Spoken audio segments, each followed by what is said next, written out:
First, I want to take the opportunity. It's a pleasure to be here in front of you. Thank the National Coal Council for inviting me.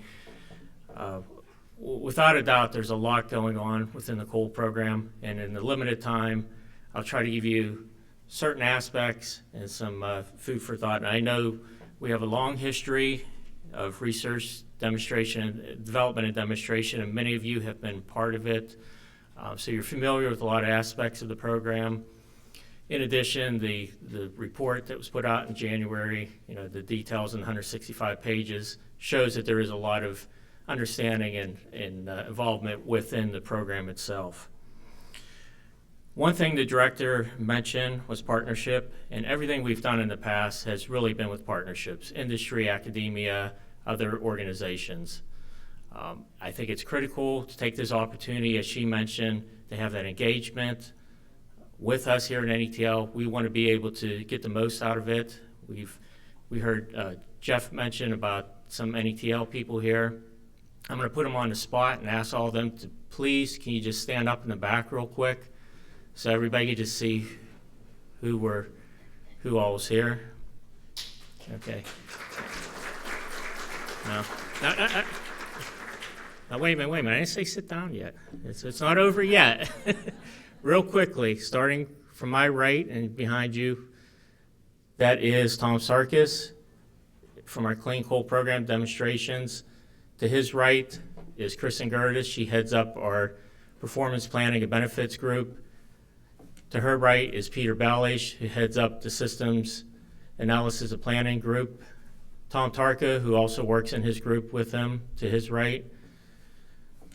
Going across the aisle, we have Brian Moriel, who works in the director's office, does a plethora of various things. To his right, we have Jared Ciferno. He's the director of the Strategic Center for Oil and Natural Gas. And probably the most important person here is to his right, the man with the checkbook, Jim Wilson, our CFO. So, but he told me his pen's out of ink, so thanks, guys.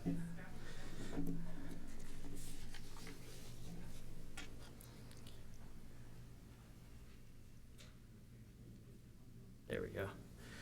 Like I said, there's a lot going on within the coal program, but I just want to focus on probably 4 or 5 main things today, main points to hit.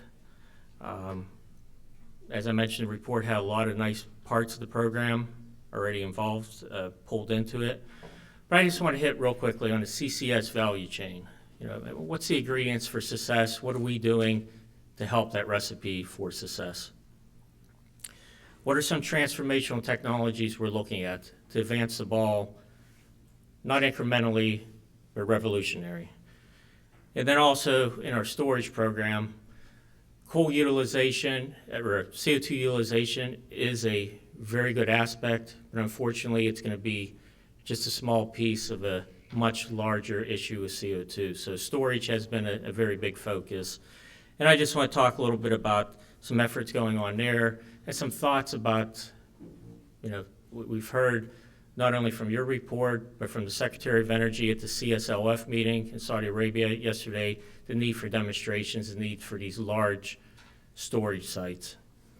And then just a quick update on some demos that are in operational or construction phase.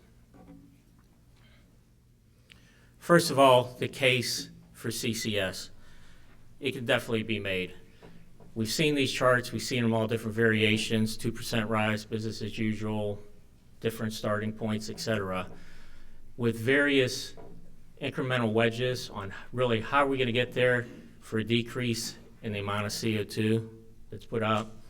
Things such as fuel switching, increase efficiency in the end use, increase efficiency in the production of power, renewables, nuclear, and then CCS being the other part of the wedge. Well, as scientists and engineers, we all know efficiency has its limits. There's thermodynamics that will override us. So there's only so much we can get on that. So that'll leave certain things such as renewables. How far can that expand? How quickly?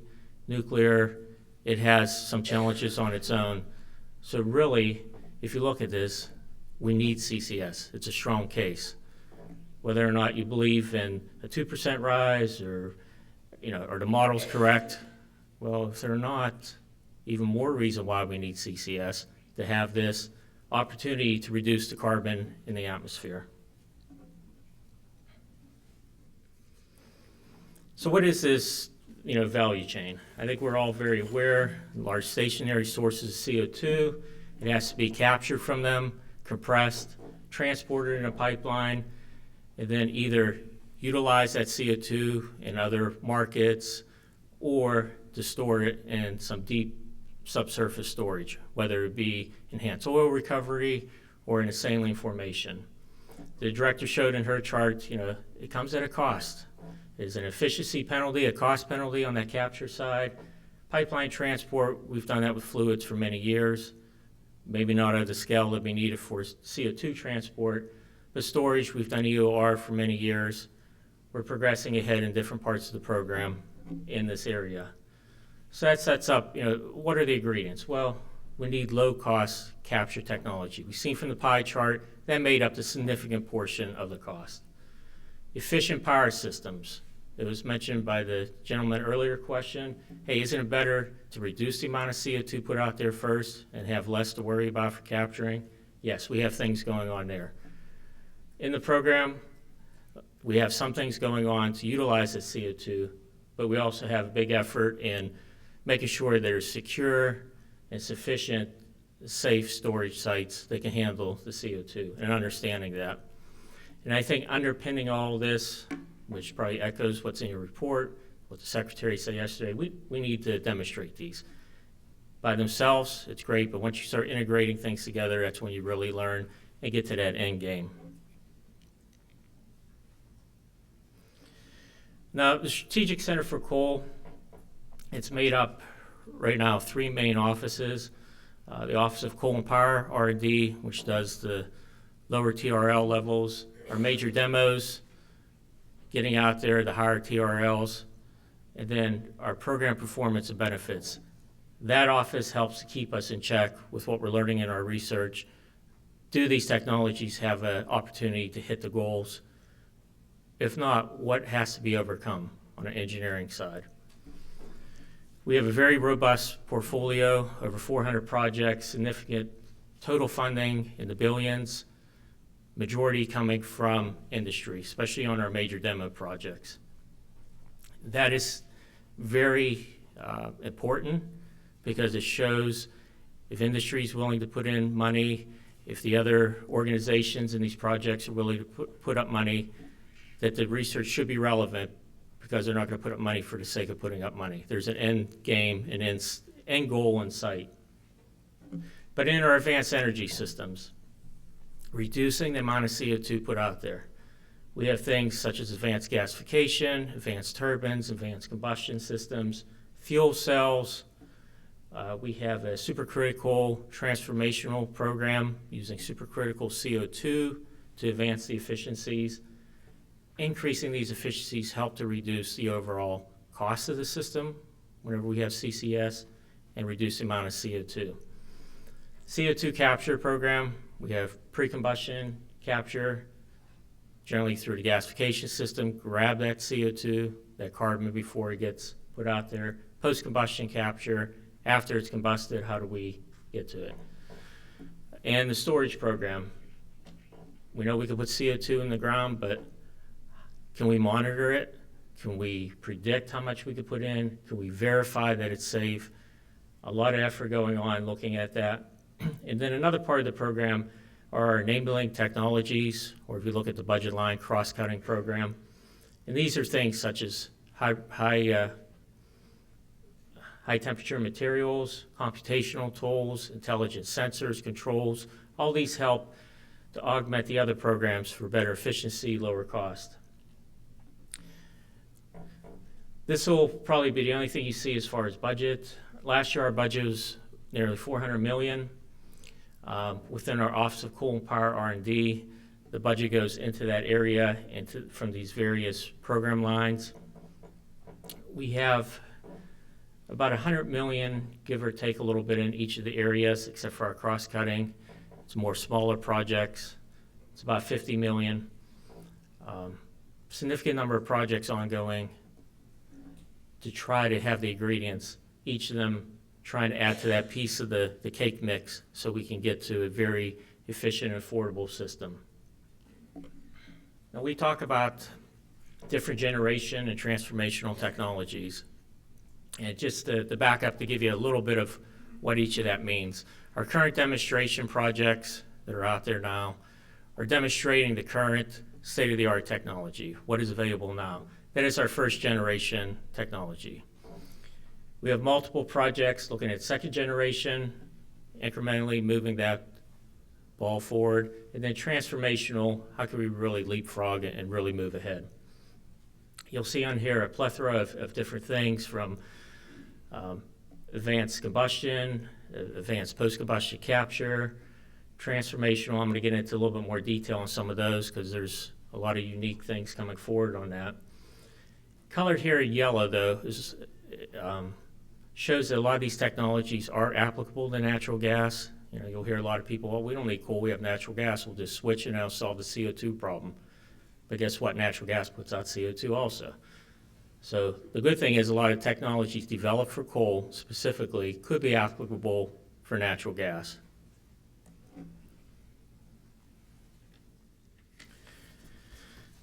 As I mentioned, there's a variety of transformational technologies. This is just a small subset, and I'm not going to go through all of these. They'll be in the slide deck. You can look at some of them in more depth. I want to leave enough time for questions and not get behind schedule.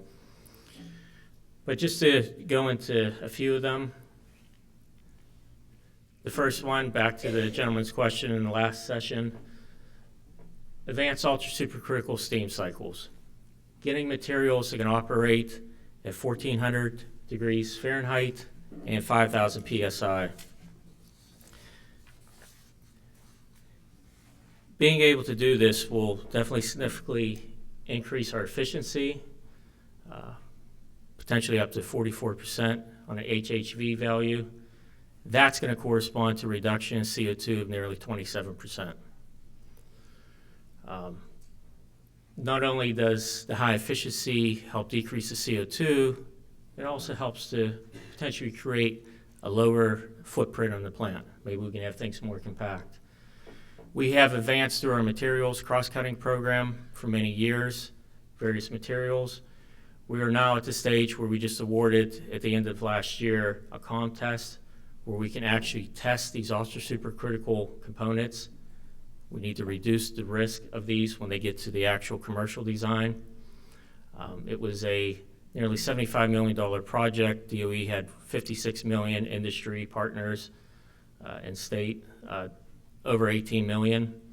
And it's really broken up into two areas with the boilers and the turbines.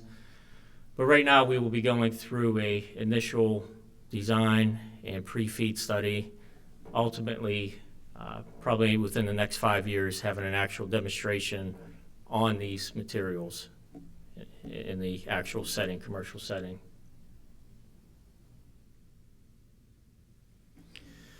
Supercritical CO2 cycles.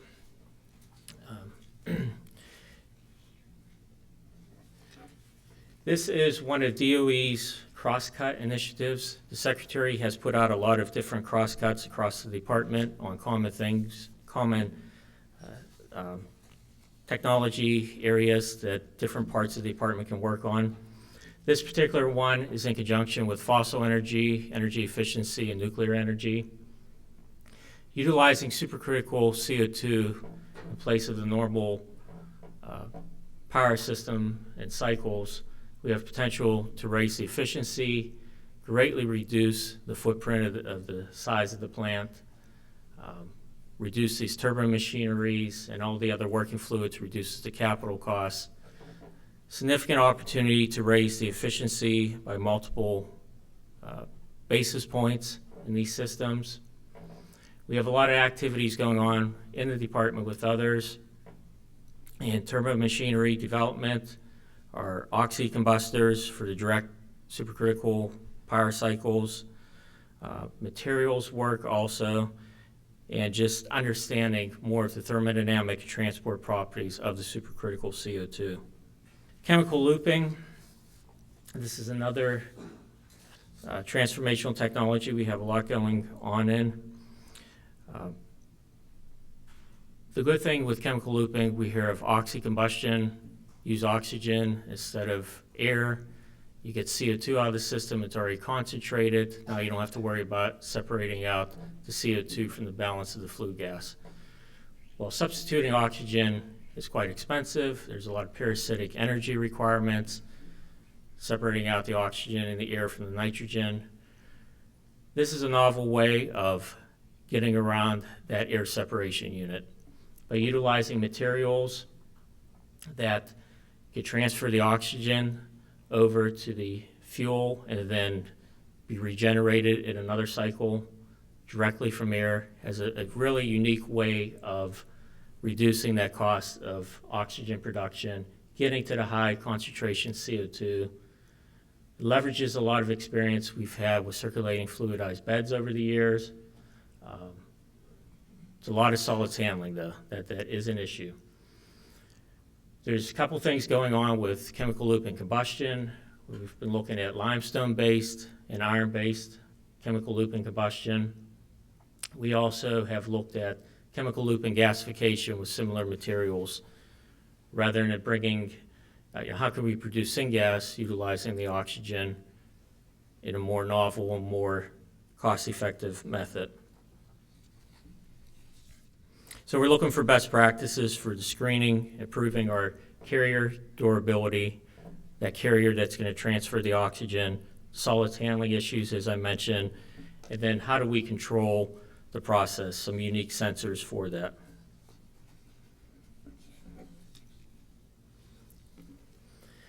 Here's a fairly new initiative. Our radically engineered modular reactors, modular systems. It's really contained right here now at NETL with our intramural research. But the REMS is looking at a novel way of approaching the way we look at combustion and gasification in particular. We look to develop reactors that are significantly less bound to the economies of scale. We know, build it bigger, we get a better economies of scale, can reduce the cost. This is a different way looking at conventional, rather than a conventional reactor, can we break that? Can we combine functions that are typically separate in that gasification chemical plant? Is there a novel way of pulling that together? And manipulate the actual coal conversion rather than at a bulk scale, at a particle scale. Now, all of that's going to require, in this get-go, a lot of computational and modeling efforts. The director mentioned that in her presentation. There's a lot of effort, a lot of focus here on that. We have a lot of unique capabilities in the CFD area, in our reaction engineering, that we're looking to pull this together in a novel way of, rather than the big gasification plants, can we do this on a smaller scale, still be economical, still utilize coal, and get to the end game in a much more efficient and cost-effective manner. In addition to that, using high-performance computing, we're also looking at advanced materials or advanced manufacturing methods.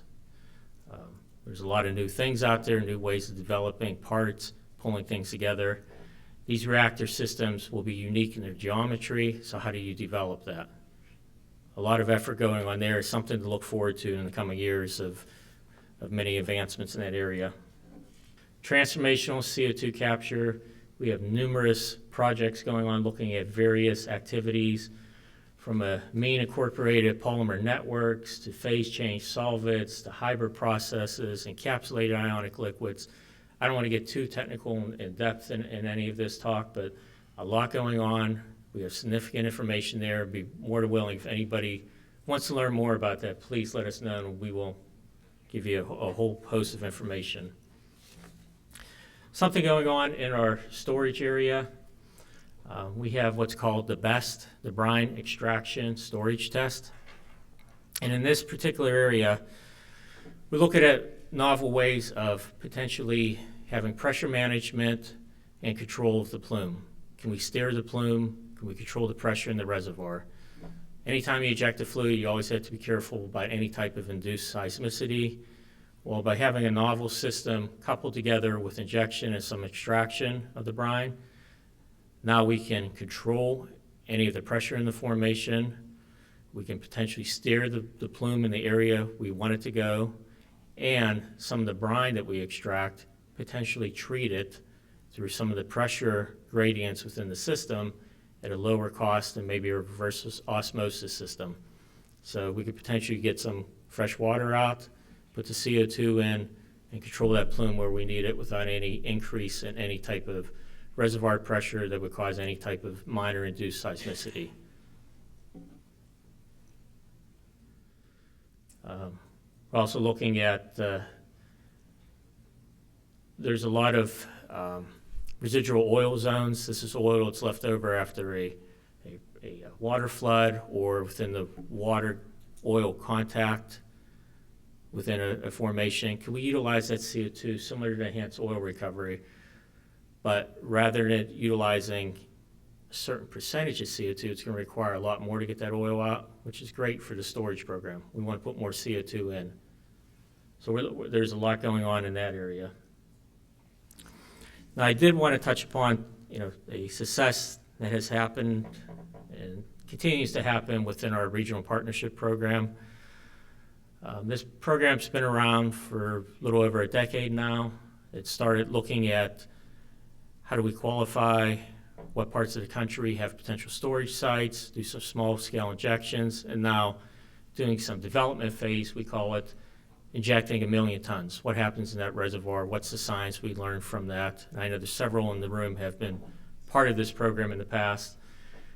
Together, we have, on all the projects, hit nearly 9 million metric tons. Compared to an overall power plant putting out, that may be, on a smaller scale, but for a research program, that's a significant number of tons of CO2 put into the ground. Partnerships here have helped lead the way for understanding how do you characterize a site, how do you go about developing, what kind of public outreach is needed, education, and even pushing forward the frontier of what is that regulatory environment. As they move forward to get into this injection, what class of well? Well, class 5, now the class 6. A lot of that gets developed from the research we're putting forward, getting things ready for the commercial sector.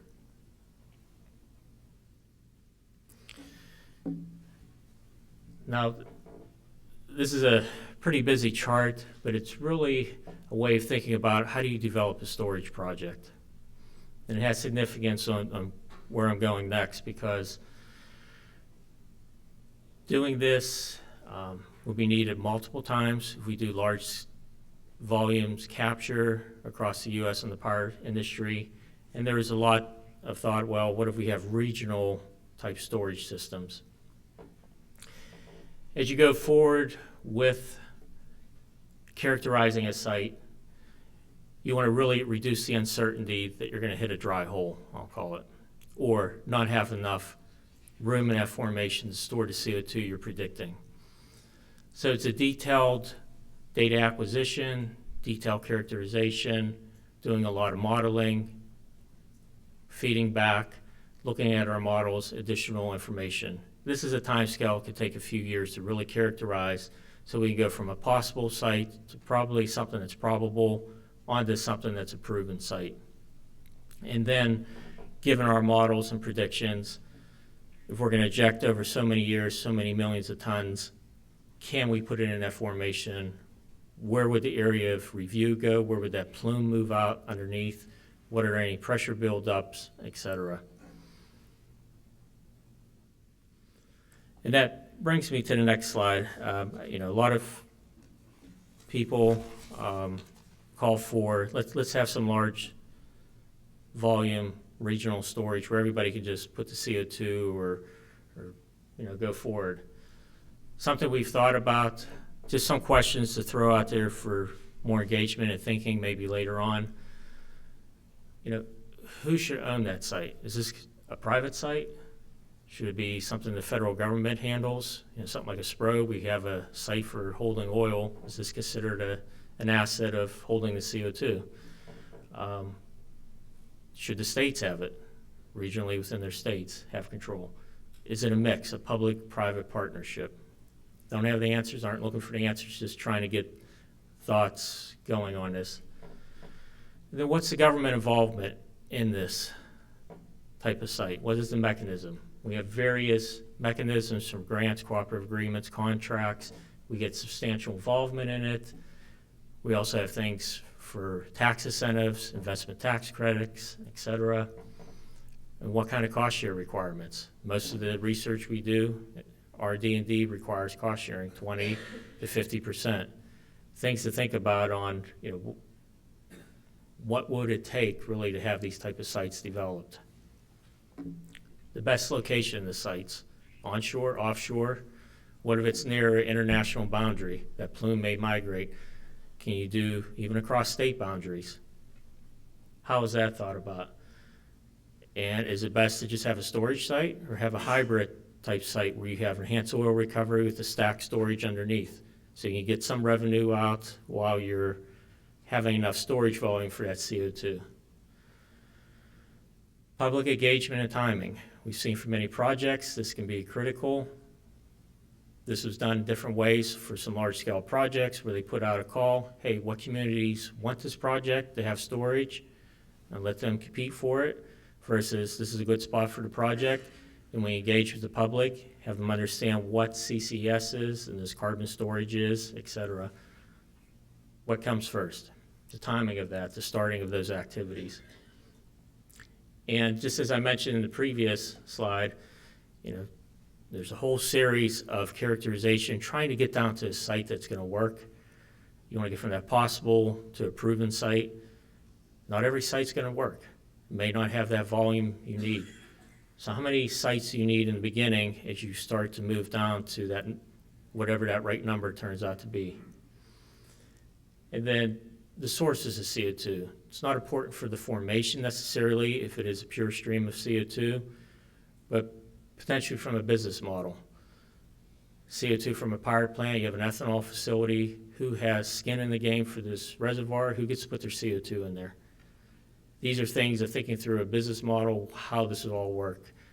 These are just some initial thoughts. It's been skewing around, I guess, on how we can potentially think about things like this. And I think further engagement and discussions are always something valuable for putting this forward. Our major demo program, 3 major initiatives in there. We had the Clean Coal Power Initiative, which has done multiple rounds of clean coal throughout the years. The Recovery Act brought us about the industrial carbon capture and storage area that allowed some CO2 capture and storage in various industries, and then FutureGen. Here's a slide of all the projects that are still active. Those in green came from the clean coal. The 2 in the, I guess, yellow, tan, or whatever color it's showing up are from our industrial carbon capture and storage. I just want to hit upon a couple here. The Air Products Chemicals is in operation. It's been a very good success on storing a lot of CO2. Archer Daniel Midland is in final stages of construction, should be operation soon. Southern Company, the Kemper County project, I think everybody's pretty much familiar with that. It's in the final stages of construction. The Petronova project down in Texas is a post-combustion CO2 capture project. It's about a third of the way constructed and should be up and running here in about another year plus. And then the remaining 2, the Summit Clean Energy and the HECA, are still looking to move forward to a financial close model. Just real quickly on these, the slides have more details, but to date this is a steam reforming project with CO2 capture at Air Products. One of the refineries came about from the ICCS project. Very successful. They're capturing nearly 1 million tons a year, 925,000 on an average. To date, they have captured nearly 2.4 million tons of CO2. It's going off in a pipeline to a oil field in Texas. But again, nearly 2.4 million tons. And these tonnages are in addition to what I showed you with the regional partnerships. Southern Company, I think many people are familiar with that. Actually, a lot of people here could probably tell me a lot about it too, so I'll be careful on what all I say and make sure it's correct. But it is in the final stages of construction. It has been running on natural gas since August of last year. It fired up the gasifier beginning part of the year, and hopefully operations will be up and running middle of next year. Now, one thing to look at this, DOE's part of the project. This is a whole picture of the whole site from the mine through the water treatment, combined cycle area, gas cleanup area, very big facilities. We're just part of the center part of the project, the capture of the CO2 on the plant. So you'll hear different things. Our project costs are $2 billion. We're putting in $270 million. But wait a minute, we're hearing it's $6 billion. Well, they're talking about the whole thing. We're only part of a piece of that. And then Petronova will be one of the world's largest post-combustion CO2 capture plants when it's up and running. It'll be on a 240 megawatt power plant, capturing 1.4 million tons of CO2 per year, going over to a oil field that Petronova is part owner in. They have integrated the whole chain. Total project cost about $1 billion. DOE cost share about $167 million. As I mentioned, we're about a third of the way through construction and hope to have operation beginning part of 2017.